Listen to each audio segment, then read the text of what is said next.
Cheers. Cheers. Good morning. Good morning, and good morning, you two. Good morning. How are you all? Welcome to Kris. Hey, Kris. Wherever you are. All right, so sipping today is... Back on the cherry train. Back on the cherry train. I got to pick. And guess what? It's cherry. Hey, market stats. Let's just jump right in. Guess what? Let's do 8 weeks of market stats, You know, shall we? why not? Okay. Let's just do 8 weeks because it has been crazy. And guess what? We have had 8 weeks of consecutive inventory growth. Yeah. It doesn't mean that everything is booming through the clouds, but that's so encouraging, y'all. Yeah. That means more homes on the market, and not just single-family homes. We're talking condos, townhomes. Everything has been steadily increasing. And you know, week over week, we've got a little fluctuation. It's doing a little up and down, but ultimately, first week of June, 2359. Last Right. week of July, 3169. So, and it never dipped below 2359 in that whole 8 weeks. So, Right.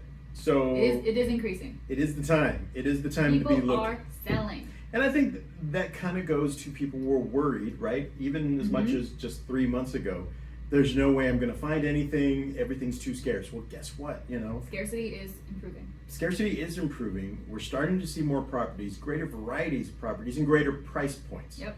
So there's a little bit of something out there. You find yourself some really slick, Hints and talented yes, agents. some talented agents, and guess what? We're going to get you into something One of those homes amazing. could be yours. Right, exactly. Median house price did not change much, right, from last week. Yeah. That didn't change at all from last week, but from a couple weeks ago, a little bit of a jump, right, from the 390 to the 405, and then holding steady at 415,000 the last 2 weeks. Right around 400,000 though. 400,000 was the first week of June, and then ending with 415, and that's been 2 weeks. Holding steady. So it hasn't bounced too much. We're holding pretty steady. Speaking of not moving at all, pretty much 6s and 7s. Days on the market. Still days on the market. You've got to act fast. It's still so quick. Feel like we sound like a broken record with this, but yeah. Here's the thing. We're not trying to intentionally push anyone into making an offer or making a purchase, but guess what?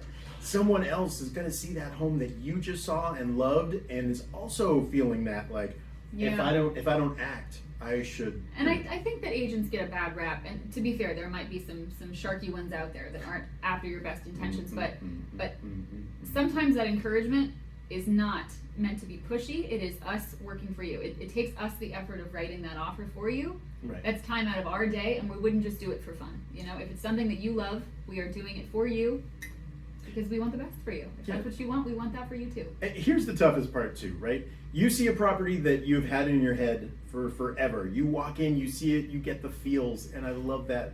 I love seeing that in a client's eyes, right? They know loves it. The feels. The feels. So Warm hugs, feels. And then they're like, you know, but let me wait a day or two. And then a day or two passes, and oh, you know what? It's already under contract. It is it's not just the market it once was, you know? Right. And eventually we're going to get there because we're starting to see that leveling out, right? More inventory, more choice, more chances. Yeah.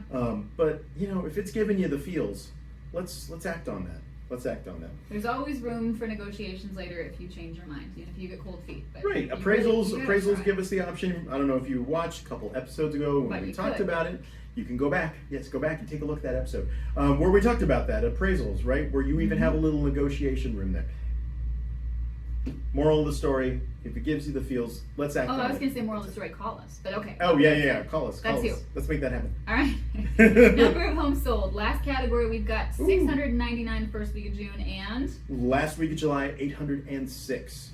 Increase. With one really big jump that fourth week of June for 938, whatever that was about, and then, and then proved a total tank the following week, but that was really July 4th weekend. And anytime we get like extreme heat weekends, look, nobody wants to be out. Oh, that about, crazy right? rainy weekend too, I bet. Yeah, so that impacts. Yeah. But if you look, it's been holding really steady, close to the 700s, 800s, without too much craziness. So I think we're going to touch on technology, huge, right? It's technology makes the world go round. We've got 2 things that we want to touch on today: solar and smart homes. Oh, yeah. Solar, we're going to go into, I think, more in depth at our next episode. We're going to have somebody come in like we did the lender last episode. Go ahead and check that out. Yep. But yeah, we're gonna bring somebody in to talk about it in more specific detail. But what's our take on solar? So here's our take on solar. Is it beneficial? Yes, absolutely. One, of course, it gives you a little freedom from the energy grid. It gives you freedom from power fluctuations. And in general, hello, we live in Southern Nevada. Let's soak up that sunshine and put our best effort into and honestly, energy efficiency should be the way of the future. And I'm not going to stay on a soapbox here, but Iowa, you know where I'm from? Oh, yeah. They were the first state to create these initiatives, the Renewable Portfolio Standards, RPSs. Okay. Yeah, I know, no big deal. But there are some states that are now mandating it. Iowa's not one of them, but California is. There's 14 states that are mandating that 50% of the energy be renewable. So I think that that's only coming, more in the future. So solar on a house is never a bad thing. You're gonna do some good for the environment, and the only downside for some people is that the lease. And here's the thing. So there's going to be some homeowners that have just purchased this outright. They don't want to deal with the lease. Let's just get it installed and done. They don't have to think about it anymore. Ideally, that's best case scenario, right? You, especially as a buyer, I represent a lot of buyers. When they see that, it's like, oh gosh, that's golden, right? I don't even have to assume a lease. It's paid for, it's perfect. Well, because the lease acts as sort of like an HOA fee. You have to be able to qualify for a certain amount, so your qualifications for your buying power might go down if there's a solar attached to it. You need to afford that payment every month. And a lot of people don't know that, right? I mean, if you have an HOA that's pretty high, and we would consider a high HOA, maybe upper twos, even in the 300 range. Condos. Which totally exists. Condos and townhomes, high rises have typically more amenities. They're covering roofs. You have a lot more responsibilities in addition to amenities. That does affect your buying power. So yes, something to take in consideration. But you know what? We're going to summarize all of this next week when you tune in for our guest speaker with a solar company who I think does both. So we'll get some perspective on both those things. That'll be nice. Really good. Yeah. Okay. And then what else we got? Hey, so, smart home technology. Continuing on this vein. Yes, continuing on technology. Maybe this was a little more of a rarity, even just a few years ago. Definitely. Is now commonplace. Yeah. And now it's even being built into new homes. New home builders like Lennar offer, at no extra cost, a complete home Alexa solution. Can you imagine having the displays, having the smart lights, having Alexa baked into the whole house? Amazon is killing it. I mean, remember when Alexa was just this little speaker, play me some music. Now she's everywhere.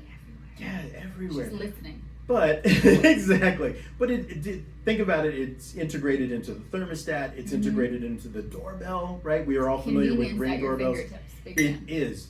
Yeah. But now we need to factor in, hey, what's going to stay with the house when you move, right? Because not everyone has it like Lennar has these built-in all-in-one solutions. Well, and I always thought that they were, control tower rooms in large mansion-y houses, but smart homes now apply to if you installed a plug that has a lamp or a switch that you can control with your phone, or colors. Smart appliances, right? Yeah. We have appliances now. Think about your garage door, something that was so basic now integrates Wi-Fi. You can do one-time passwords.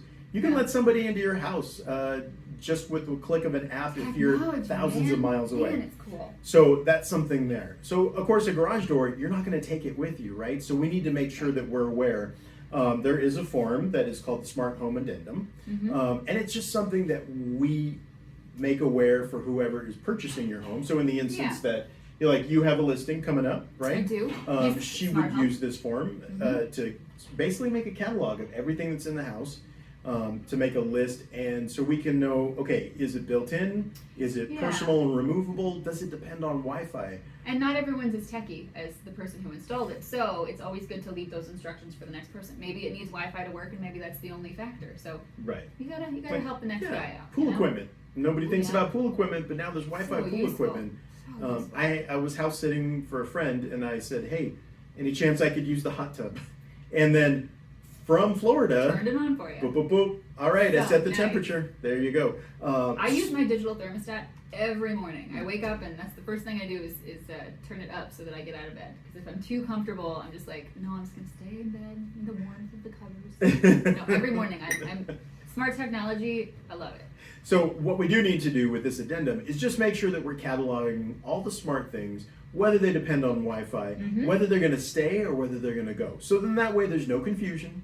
There's no guesswork. It's all been outlined, and everybody's on the same page, literally. When it I'm here all week, folks. Everything's on the same page, and there's no confusion about, hey, I thought that was going to stay or not. So it's a really good way to clarify. Another good reason to hire a good agent. Yeah, Transparency is super important when doing a deal because people need this kind of instruction that maybe some don't receive.